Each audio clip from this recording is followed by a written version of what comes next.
Merci beaucoup, c'est bon pour le son. Donc oui, je vais essayer d'être assez vivant pour vous tenir en haleine malgré l'horaire post-repas.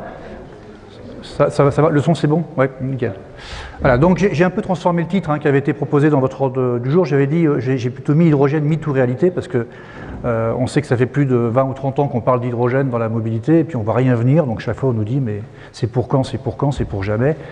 Donc on va essayer de montrer qu'aujourd'hui les choses avancent, et qu'on n'est certes pas encore dans la vision qu'on peut avoir sur les batteries pour la mobilité, et on a vu ce matin qu'il y avait encore beaucoup d'incertitudes sur ce sujet-là. Il y en a également sur l'hydrogène, mais justement l'objectif c'est de vous donner quelques éléments d'appréciation pour voir si effectivement l'hydrogène peut avoir du sens pour cet usage.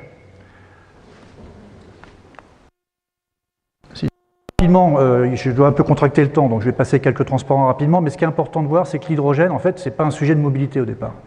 L'hydrogène, c'est un sujet d'énergie.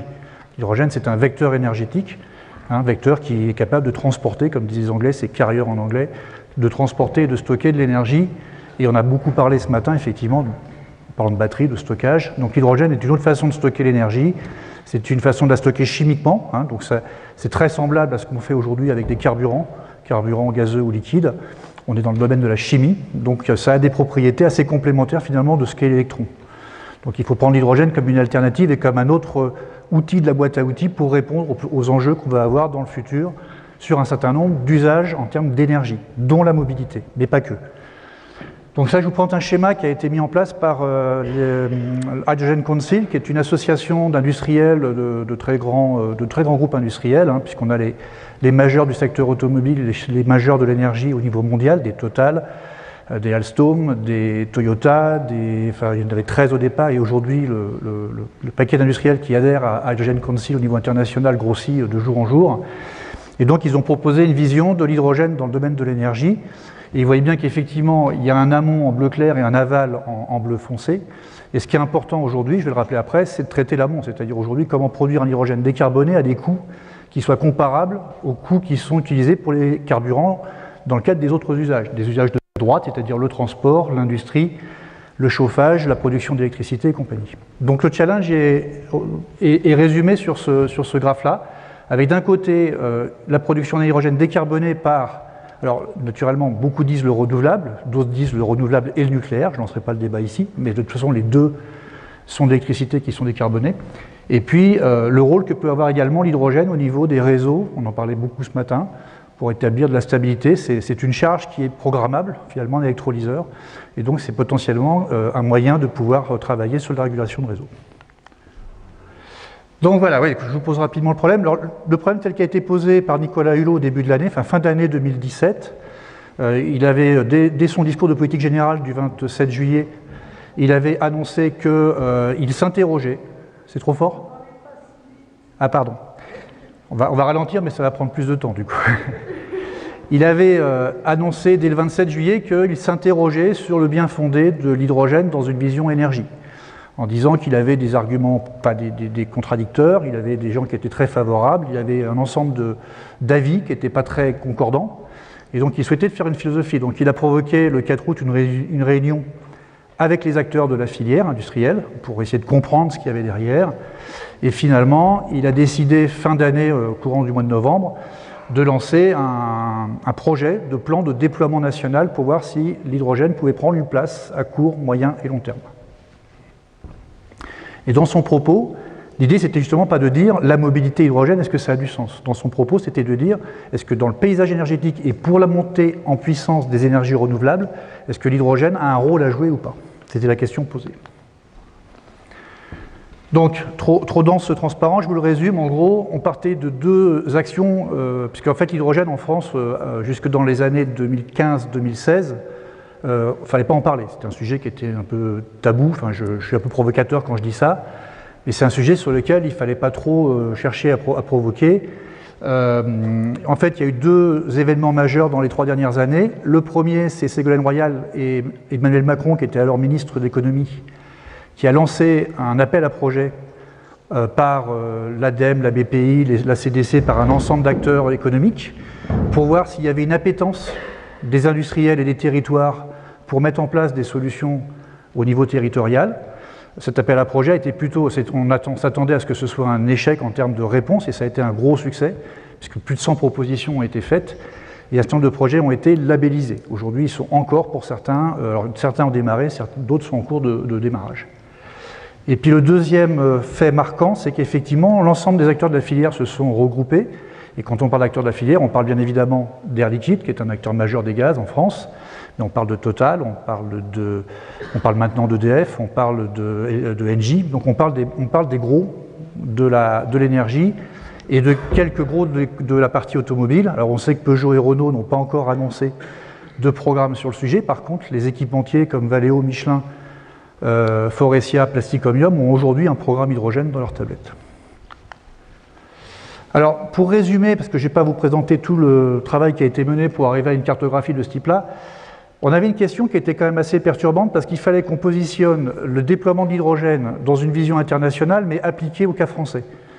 Et le cas français, comme on l'a dit ce matin, on a vu les acteurs, la personne d'Élise parler, il se trouve qu'en France, on a des réseaux qui sont costauds, on a un système électrique qui est assez costaud, et donc le besoin qui était à gauche dans le transparent que je vous ai montré sur la partie énergie renouvelable, stockage et distribution, le problème ne se pose pas de façon critique en France aujourd'hui. Il se pose de façon critique dans d'autres parties du monde, mais en France, ce sujet-là est un sujet qu'on peut reporter à, alors, au dire des experts, 2030, 2035, 2040, là on a à peu près tous les avis également sur ce sujet-là.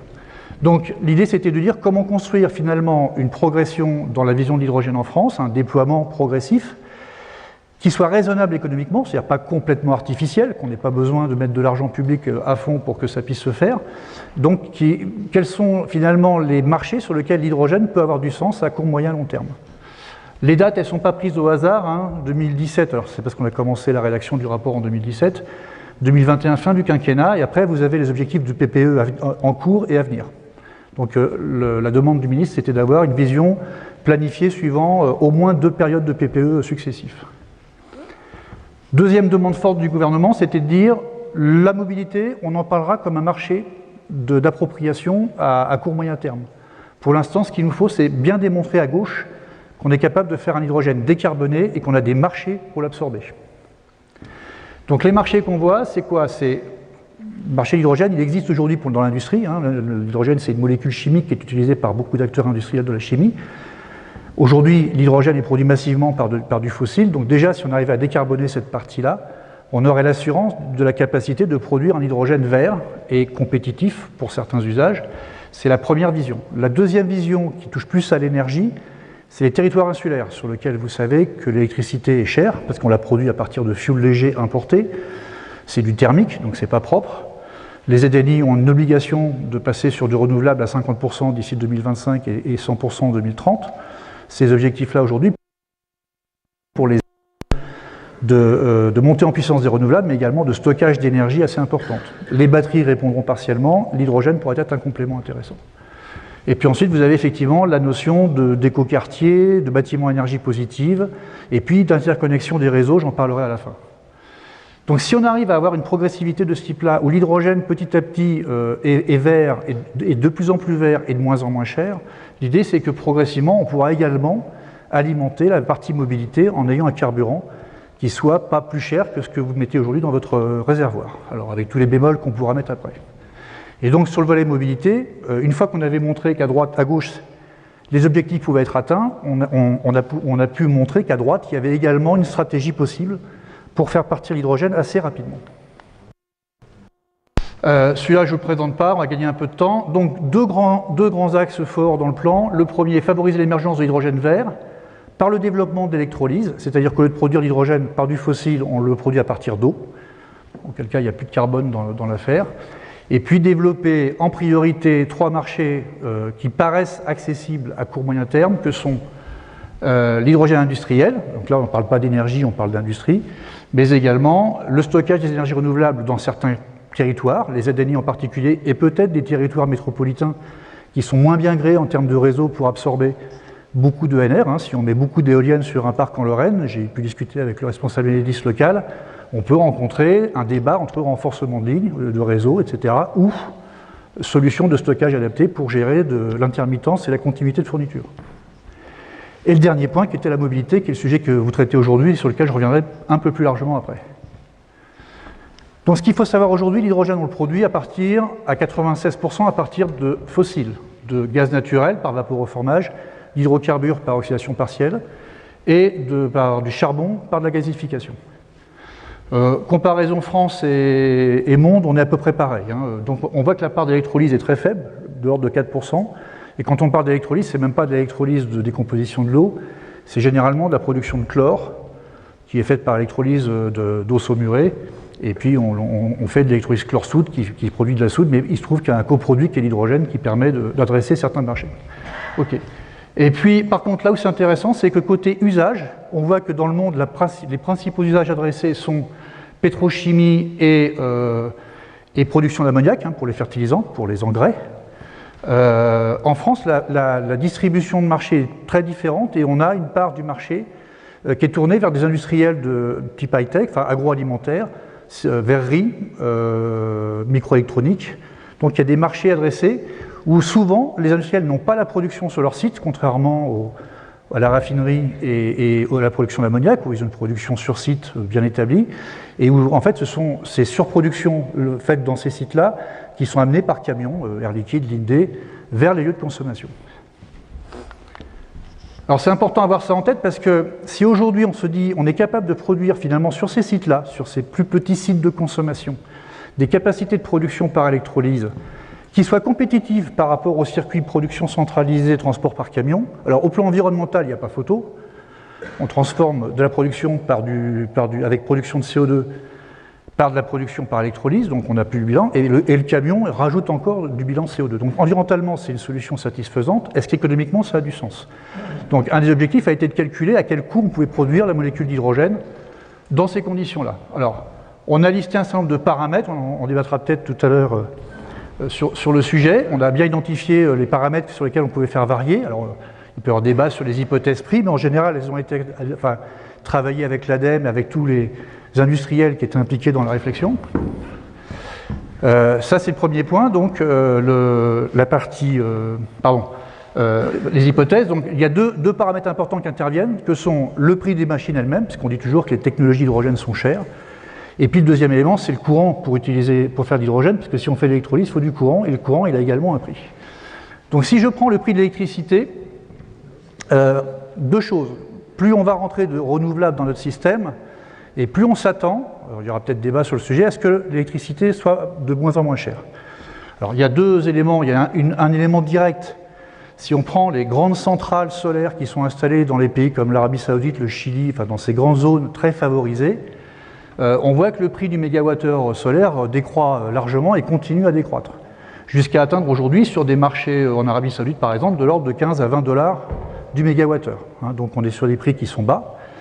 Et puis il y a une deuxième façon de regarder le problème si on se met en France, c'est le marché spot EPEX, le marché de l'électricité, qui certes est construit de façon un petit peu artificielle aujourd'hui, mais où globalement on voit qu'on peut avoir sur des périodes jusqu'à 2000 heures par exemple dans l'année, des prix d'électricité hors taxes et TURP de l'ordre de 15 à 20 € du mégawattheure.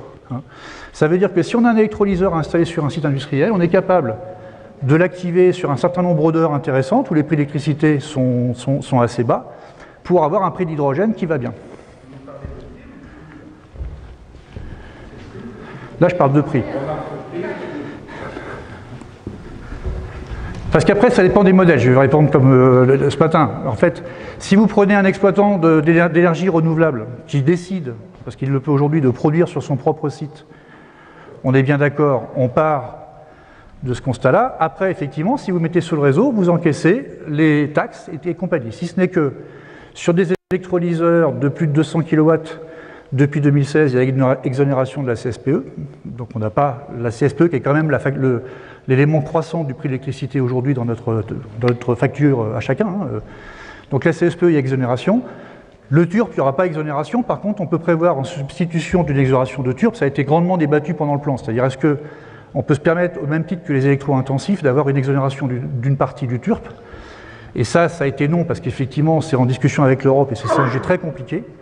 mais en même temps, on peut très bien mettre des rémunérations de services au réseau, si effectivement les électrolyseurs savent s'effacer, ou au contraire se mettre sur la charge au moment qu'ils vont bien, comme un outil de régulation, et ça peut être rémunéré par le réseau. Donc il y a une façon aussi de considérer. Donc il y a un prix de base qui est celui-ci, qui est le prix de production par les différents moyens de production. Alors il n'y a pas une concordance directe, mais c'est plutôt une vision de merit of order. Mais globalement, on voit que le prix de l'électricité, il peut varier entre, mettons si je rajoute des taxes et compagnie, entre 30, 35 et de l'ordre de 80 ou 120 euros du mégawattheure en fonction de là où vous vous positionnez en tant qu'usager. Le prix des électrolyseurs, il a tendance également à baisser. Ça, c'est une étude de l'IEA qui est sortie récemment, qui a été réalisée par Cédric Philibert, où les électrolyseurs étaient en gros 4 fois plus chers il y a encore en 2012. Donc on a une décroissance continue du prix des électrolyseurs. C'est une technologie qui est passée largement maintenant en dessous des 1000 euros du kilowatt, qui est un peu un barème dans le domaine de l'énergie. Et on attend même à ce que, enfin aujourd'hui, on pourrait très bien acheter des électrolyseurs alcalins à moins de 500 euros du kilowatt à ThyssenKrupp, qui fait ça parce que c'est l'industriel qui a produit les électrolyseurs de la fameuse production de chlore pendant des années, donc ils ont une capacité de production importante. Si on regarde ces éléments-là, il faut que j'accélère, on voit qu'on est capable aujourd'hui, alors débat sur les hypothèses, débat sur les chiffres, mais globalement, on a estimé avec l'ADEME, avec la DGEC, qu'on pouvait raisonnablement afficher qu'un coût de production compris entre 3 et 4,5 euros du kilo d'hydrogène aujourd'hui était accessible quasi instantanément. Je reviens sur mes fameux clients industriels. Aujourd'hui, les clients intermédiaires, les gens de la microélectronique, etc., ils achètent l'hydrogène au grand gazier entre 10 et 40 euros du kilo. Donc, quelque part, il y a une fenêtre de tir. Alors, les 10 à 40 euros du kilo, c'est pas là encore, on n'est pas sur le prix, on est sur le prix de vente. Donc, il y a une marge énorme, parce qu'on sait que les grands gaziers font des marges énormes. Il y a personne derrière qui dit ici, je peux me permettre. Ils ont des TRI qui sont plutôt du 15 à 20%. Dans l'énergie, on est à 6%. Donc, vous voyez que ce n'est pas les mêmes marchés. Mais du coup, il y a une capacité à pouvoir arroser ces marchés-là assez rapidement. Et ça permettrait d'avoir des hubs de production d'hydrogène territoriaux qui permettraient d'alimenter des stations-service et autres. C'est-à-dire d'avoir une capacité de production en local. Et c'est bien la vision qu'il faut avoir d'hydrogène dans le futur, au moins sur les 10 prochaines années, c'est du local.